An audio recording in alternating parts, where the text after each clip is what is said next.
Chapter 7. An Idyl on an Azotea. The Song of Songs, which is Solomon's. That morning, Aunt Isabel and Maria Clara went to early mass, the latter elegantly dressed and wearing a rosary of blue beads, which partly served as a bracelet for her, and the former with her spectacles in order to read her Anchor of Salvation during the Holy Communion.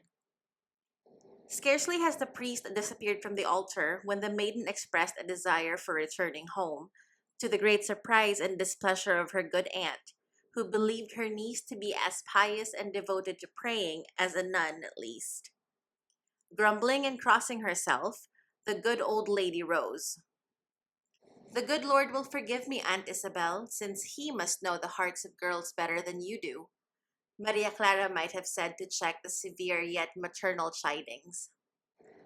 After they had breakfasted, Maria Clara consumed her impatience in working at a silk purse, while her aunt was trying to clean up the traces of the former night's revelry by swinging a feather duster about. Capitan Tiago was busy looking over some papers. Every noise in the street, every carriage that passed, caused the maiden to tremble and quickened the beatings to her heart. Now she wished that she were back in the quiet convent among her friends. There she could have seen him without emotion and agitation. But was he not the companion of her infancy? Had they not played together and even quarreled at times? The reason for all this I need not explain. If you, O reader, have ever loved, you will understand. And if you have not, it is useless for me to tell you, as the uninitiated do not comprehend these mysteries. I believe, Maria, that the doctor is right, said Capitan Tiago. You ought to go into the country, for you are pale and need fresh air. What do you think of Malabon? Or San Diego? At the mention of the latter place, Maria Clara blushed like a poppy and was unable to answer. You and Isabel can go at once to the convent and get your clothes and say goodbye to your friends, he continued without raising his head. You will not stay there any longer. The girl felt the vague sadness that possesses the mind when we leave forever a place where we have been happy, but another thought softened this sorrow. In 4 or 5 days, after you get some new clothes made, we'll go to Malabon. Your godfather is no longer in San Diego.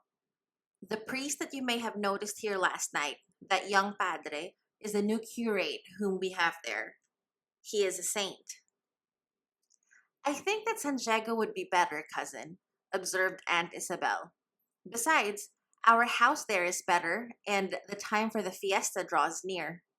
Maria Clara wanted to embrace her aunt for this speech, but hearing a carriage stop, she turned pale. Ah, very true, answered Capitan Tiago, and then in a different tone he exclaimed, Don Crisostomo! The maiden let her sewing fall from her hands and wished to move but could not.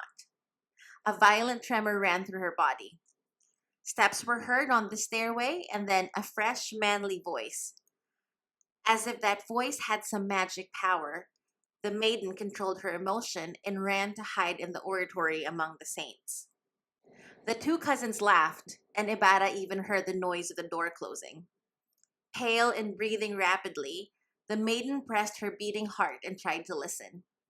She heard his voice, that beloved voice that for so long she had heard only in her dreams. He was asking for her. Overcome with joy, she kissed the nearest saint, which happens to be Saint Anthony the Abbot, a saint happy in flesh and in wood, ever the object of pleasing temptations. Afterwards, she sought the keyhole in order to see and examine him. She smiled, and when her aunt snatched her from that position, she unconsciously threw her arms around the old lady's neck and rained kisses upon her. Foolish child, what's the matter with you? The old lady was at last able to say as she wiped a tear from her faded eyes.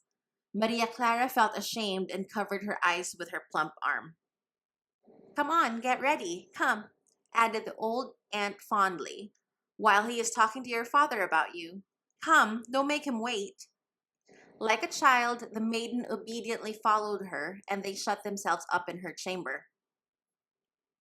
Capitan Tiago and Ibarra were conversing in a lively manner when Aunt Isabel appeared, half dragging her niece, who was looking in every direction except toward the persons in the room. What said those two souls communicating through the language of the eyes, more perfect than that of the lips, the language given to the soul in order that sound may not mar the ecstasy of feeling? In such moments, when the thoughts of two happy beings penetrate into each other's souls through the eyes, the spoken word is halting, rude, and weak. It is the harsh, slow roar of the thunder compared with the rapidity of the dazzling lightning flash, expressing feelings already recognized, ideas already understood. And if words are made use of, it is only because the heart's desire, dominating all the being and flooding with happiness, wills that the whole human organism, with all its physical and psychical powers, give expression to the song of joy that rolls through the soul. To the questioning glance of love, as it flashes out and then conceals itself, speech has no reply. The smile, the kiss, the sigh answer. Soon, the two lovers, fleeing from the dust raised by Aunt Isabel's broom, found themselves on the Azotea, where they could commune in liberty among the little arbors. What did they tell each other in murmurs that you nod your heads, O little red cypress flowers? Tell it, you who have fragrance in your breath and the color in your lips, and thou, O Zephyr, who learnest rare harmonies, in the stillness of the dark night, amid the hidden depths of our virgin forests. Tell it, O sunbeams, brilliant manifestation upon earth of the eternal, sole immaterial essence in a material world. You tell it, for I only know how to relate prosaic commonplaces. But since you seem unwilling to do so, I am going to try myself. The sky was blue, and a fresh breeze, not yet laden with the fragrance of roses, stirred the leaves and flowers of the vines. This is why the cypresses, the orchids, the dried fishes, and the Chinese lanterns were trembling. The splash of paddles in the muddy waters of the river and the rattle of carriages and carts passing over the Binondo Bridge came upon them distinctly, although they did not hear what the old aunt murmured as she saw where they were. That's better. There you'll be watched by the whole neighborhood. At first, they talked nonsense, giving utterance only to those sweet inanities which are so much like the boastings of the nations in Europe, pleasing and honey sweet at home, but causing foreigners to laugh or frown. She, like a sister of Cain, was of course jealous and asked her sweetheart, "Have you always thought of me? Have you never forgotten me on all your travels in the great cities among so many beautiful women?" He too was a brother of Cain, and sought to evade such questions, making use of a little fiction. "Could I forget you?" he answered as he gazed enraptured into her dark eyes. "Could I be faithless to my oath, my sacred oath? Do you remember that stormy night when you saw me weeping alone by the side of my dead mother? Drawing near to me, you put your hand on my shoulder, and that hand, for so long a time, you had not allowed me to touch, saying to me, 'You have lost your mother, while I never had one.' And you wept with me. You loved her, and she looked upon you as a daughter. Outside it rained, and the lightning flashed, but within I seemed to hear music, and to see a smile on the pallid face of the dead. Oh, that my parents were alive and might behold you now. I then caught your hand along with the hand of my mother, and swore to love you and make you happy, whatever fortune heaven might have in store for me. And that oath, which has never weighed upon me as a burden, I now renew. Could I forget you? The thought of you has ever been with me, strengthening me amid the dangers of travel, and has been a comfort to my soul's loneliness in foreign lands. The thoughts of you have neutralized the lotus effect of Europe, which erases from the memories of so many of our countrymen the hopes and misfortunes of our fatherland. In dreams, I saw you standing on the shore at Manila, gazing at the far horizon, wrapped in the warm light of the early dawn. I heard the slow, sad song that awoke me in sleeping affections and called back to your memory of my heart and that first years of our childhood, our joys, our pleasures, and all that happy past which you gave life to while you were in our town. It seemed to me that you were the fairy, the spirit, the poetic incarnation of my fatherland, beautiful, unaffected, lovable, frank, a true daughter of the Philippines. That beautiful land, which unites with the imposing virtues of the mother country, Spain, the admirable qualities of a young people, as you unite in your being all that is beautiful and lovely, the inheritance of both races. So indeed, the love of you and that of my fatherland have become fused into one. Could I forget you? Many times have I thought that I heard the sound of your piano and the accents of your voice.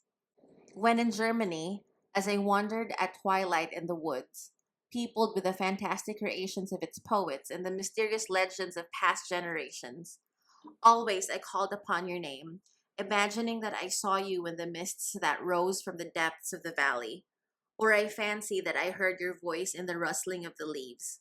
When from afar I heard the songs of the peasants as they returned from their labors, it seemed to me that their tones harmonized with my inner voices, that they were singing for you, and thus they lent reality to my illusions and dreams.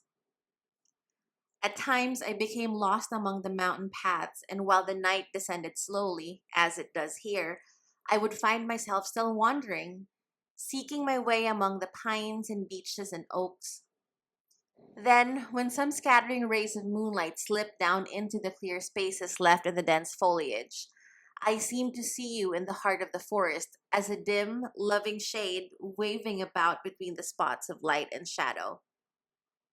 If perhaps the nightingale poured forth its varied trills, I fancied it was because he saw you and was inspired by you. Have I thought of you? The fever of love not only gave warmth to the snows, but colored the ice. The beautiful skies of Italy, with their clear depths, reminded me of your eyes. Its sunny landscape spoke to me of your smile. The plains of Andalusia, with the scent laden airs, peopled with oriental memories, full of romance and color, told me of your love. On dreamy moonlit nights, while boating in the Rhine, I have asked myself if my fancy did not deceive me, as I saw you among the poplars and the banks, on the rocks of the Lorelei, or in the midst of the waters, singing in the silence of the night, as if you were a comforting fairy maiden sent to enliven the solitude and sadness of those ruined castles. I have not traveled like you, so I know only your town and Manila and Antipolo, she answered, with a smile which showed that she believed all he said. But since I said goodbye to you and entered the convent, I have always thought of you and have only put you out of my mind when ordered to do so by my confessor, who imposed many penances upon me. I recalled our games and our quarrels when we were children. You used to pick up the most beautiful shells and search in the river for the roundest, smoothest pebbles of different colors that we might play games with them. You were very stupid and always lost, and by way of a forfeit, I would slap you with the palm of my hand. But I always tried not to strike you too hard, for I had pity on you. In those games, you cheated much, even more than I did, and we used to finish our play in a quarrel. Do you remember the time when you became really angry at me?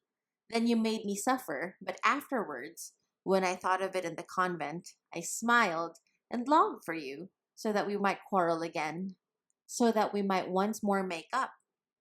We were still children and had gone with your mother to bathe in the brook under the shade of the thick bamboo. On one of the banks grew many flowers and plants whose strange names you told me in Latin and Spanish, for you were even then studying in the Ateneo. I paid no attention, but amused myself by running after the needle like dragonflies and the butterflies with their rainbow colors and tints of mother of pearl as they swarmed among the flowers. Sometimes I tried to surprise them with my hands, or tried to catch the little fishes that slip rapidly amongst the moss and the stones on the edge of the water. Once you disappeared suddenly, and when you returned, you brought a crown of leaves and orange blossoms, which you placed upon my head, calling me Chloe. For yourself, you made one of vines. But your mother snatched away my crown, and after mashing it with a stone, mixed it with gogo, with which she was going to wash our heads. The tears came into your eyes, and you said that she did not understand mythology. Silly boy, your mother explained. You'll see how sweet your hair will smell afterwards. I laughed, but you were offended and would not talk with me, and for the rest of the day appeared so serious that then I wanted to cry. On our way back to the town through the hot sun, I picked some sage leaves that grew beside the path and gave them to you to put in your hat so that you might not get a headache. You smiled and caught my hand, and we made up. Ibarra smiled with happiness as he opened his pocketbook and took from it a piece of paper in which were wrapped some dry, blackened leaves which gave off a sweet odor. Your sage leaves, he said, in answer to her inquiring look. This is all that you have ever given me. She in turn snatched from her bosom a little pouch of white satin.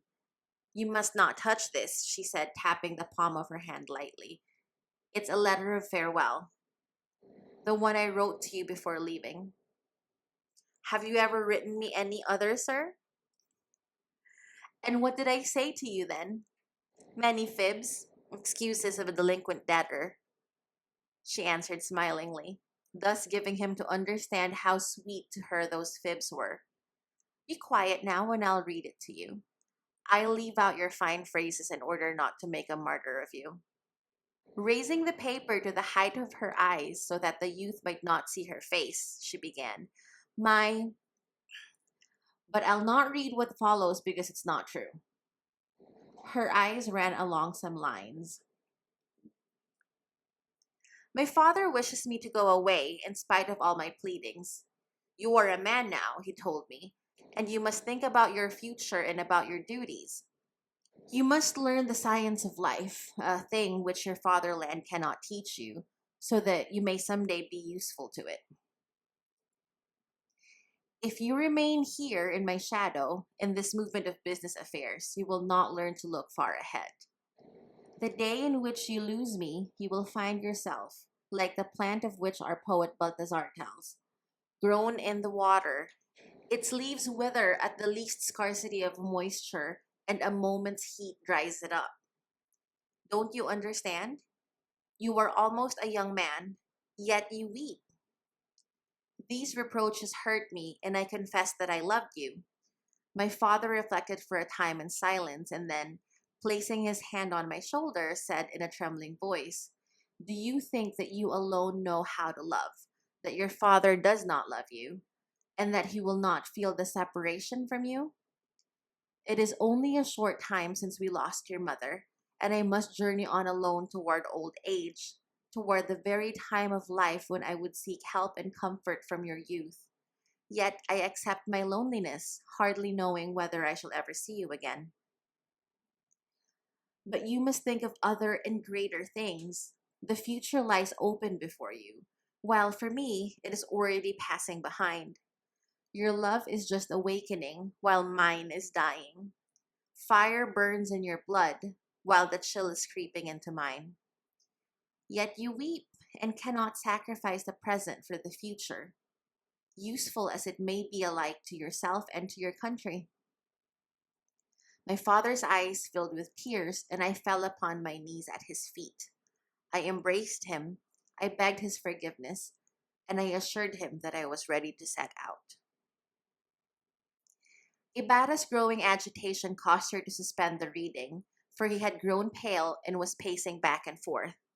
What's the matter? What is troubling you? She asked him. You have almost made me forget that I have my duties, and I must leave at once for the town. Tomorrow is the day for commemorating the dead. Maria Clara silently fixed her large, dreamy eyes upon him for a few moments, and then, picking some flowers, she said with emotion, Go. I won't detain you any longer. In a few days we shall see each other again. Lay these flowers on the tomb of your parents. A few moments later, the youth descended the stairway, accompanied by Capitan Tiago and Aunt Isabel, while Maria Clara shut herself up in the oratory. Please tell Endeng to get the house ready, as Maria Clara and Isabel are coming. A pleasant journey, said Capitan Tiago, as Ibarra stepped into the carriage, which at once started in the direction of the Plaza of San Gabriel. Afterwards, by way of consolation, her father said to Maria Clara, who was weeping beside an image of the Virgin, "Come, light two candles worth 2 reals each, one to Saint Roch and one to Saint Raphael, the protector of travelers. Light the lamp of Our Lady of Peace and Prosperous Voyages, since there are so many tulisanes. It's better to spend 4 reals of wax and 6 cuartos for oil now than to pay a big ransom later."